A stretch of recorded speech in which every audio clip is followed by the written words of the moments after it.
اردو زبان کی چوتھی کتاب میں نے سبق نمبر 6 تک پڑھا چکا. آج کی ویڈیو میں انشاءاللہ سبق نمبر 7 پڑھیں گے. چلیے شروع کرتے ہیں. بسم اللہ الرحمن الرحیم. میرا خدا میرے ساتھ ہے ہمیشہ میری خدا پہ نظر. رات ہو دن ہو شام ہو کہ سحر، نہ اجالے میں ہے کسی کا ڈر، نہ اندھیرے میں کوئی خوف و خطر، کیونکہ میرا خدا ہے میرے ساتھ. شام کا وقت یا سویرا ہو، چاندنی ہو کہ گھپ اندھیرا ہو، مہنے آندھی نے مجھ کو گھیرا ہو، لیک پر ہول دل نہ میرا ہو، لیک پر ہول دل نہ میرا ہو، کیونکہ میرا خدا ہے میرے ساتھ. جب کہ طوفان کا ہو سناٹا، سخت آندھیاؤں کا چلے جھونکا، جڑ سے پیڑوں کو دے اکھیڑ ہوا، میرے دل میں نہ خوف ہو اصلاً، کیونکہ میرا خدا ہے میرے ساتھ. ٹوٹ کر آسمان سے تارے شب کو گرتے ہیں جیسے انگارے، وہم کرتے ہیں لوگ بیچارے، میں نہ گھبراؤں خوف کے مارے، کیونکہ میرا خدا ہے میرے ساتھ.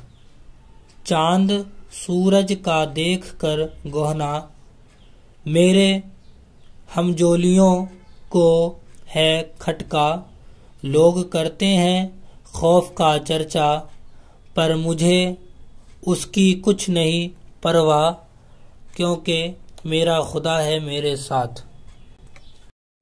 جب ستارہ طلوع ہوا دمدار، دم ہوا ایسی کہ چھوٹتا ہے انار، سب پہ طاری ہو خوف کے آثار، میرے بھانوے مگر نہ ہو زنہار، کیونکہ میرا خدا ہے میرے ساتھ. میرے رستے میں ہو اگر میداں یا پرانا کوئی کھنڈر سنسان، کوئی مرگھٹ ہو یا ہو قبرستان، نہ خطا ہو وہاں میرے اوسان، کیونکہ میرا خدا ہے میرے ساتھ. ہو بیابان میں گزر میرا یا سمندر پہ ہو سفر میرا، دور رہ جائے مجھ سے گھر میرا، رہے پھر بھی قوی جگر میرا، کیونکہ میرا خدا ہے میرے ساتھ. جبکہ دریا میں آئے طغیانی اور ہاتھی ڈباؤ ہو پانی، پار کھیوا نہ ہو بے آسانی، مجھ کو اندیشہ ہو نہ حیرانی، کیونکہ میرا خدا ہے میرے ساتھ.